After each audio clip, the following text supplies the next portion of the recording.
जय सियापति रामचंद्र भगवान की जय। पंच चत्वारिशः सर्गः। इंद्रजित और हनुमान की मुठभेड़। अतः तस्याम वस्थायाम लक्ष्मणः रावणानुजः परेशामहितं वाक्यमर्थ साधकम ब्रवीत। जब लक्ष्मण जी शत्रु सैन्य के समीप जाकर स्थित हो गए, उस समय विभीषण ने शत्रु पक्ष के लिए अहितकर और स्वपक्ष के लिए हितकर ये बातें कहीं। यतेन्द्राक्ष सानिकम मेघ श्यामम विलोक्यते एत दायोध्यताम शीघ्रम कपिभी पादपायुधे। मेघ के समान काली यह जो राक्षस सेना खड़ी हुई दिखाई दे रही है, वानरों को वृक्ष रूपी अयुद्धों को लेकर शीघ्र ही इसके साथ भिड़ जाना चाहिए।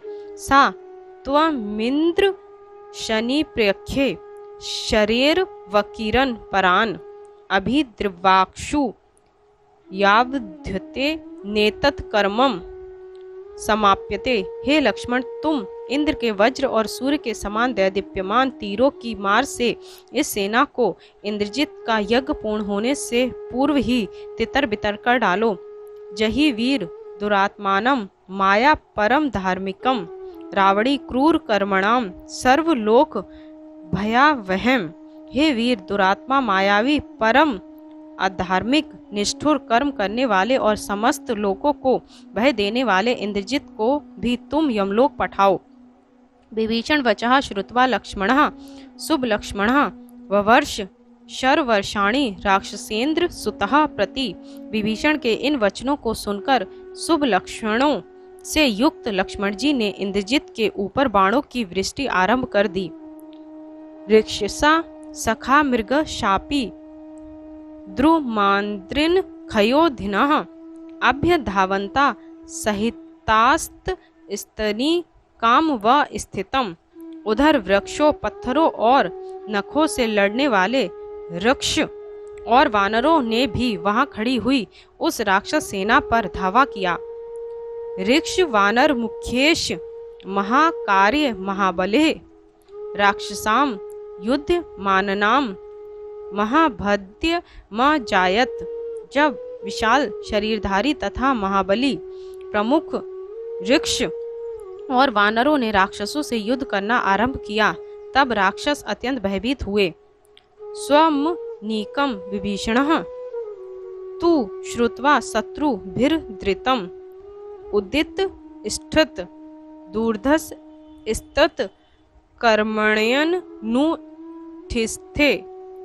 जब मेघनाथ ने सुना कि वानर लोग राक्षसी सेना का विध्वंस कर रहे हैं, तब दुर्जय इंद्रजित उस यज्ञकर्म को अधूरा छोड़कर उठ खड़ा हुआ। वृक्ष अंधकार निर्गत्य जात क्रोधा सा रावणी अरुरोह रथम सजम पूर्व युक्तम सा राक्षसः। क्रोध में भरा हुआ इंद्रजित वृक्षों के झुरमुट से बाहर निकला और पहले से ही जुते हुए अस्त्र शस्त्र से सुसज्जित रथ पर सवार हो गया। सा सारथी मुवाचेदम याहि यत्रेश मारुति शैमेश ही ना कुर्याद्राक्ष साना मुपेक्षितः। रथ पर आरूढ़ होकर उसने सारथी को आदेश दिया कि मेरा रथ वहां ले चलो जहां हनुमान राक्षसों का संहार कर रहा है, क्योंकि यदि मैंने थोड़ी देर भी उसकी अपेक्षा की तो वह मेरे सब राक्षसों को मार डालेगा। इत्युक्ता सारस्थितेन ययो यत्र सा वानरः वहन परम दुर्धर्ष स्थित मिंद्रजितम रथे। इंद्रजित के ऐसा कहते ही सारथी ने वह रथ जिसमें दूरधर्ष इंद्रजित बैठा हुआ था हाँक कर वहां पहुंचा दिया जहां हनुमान जी लड़ रहे थे।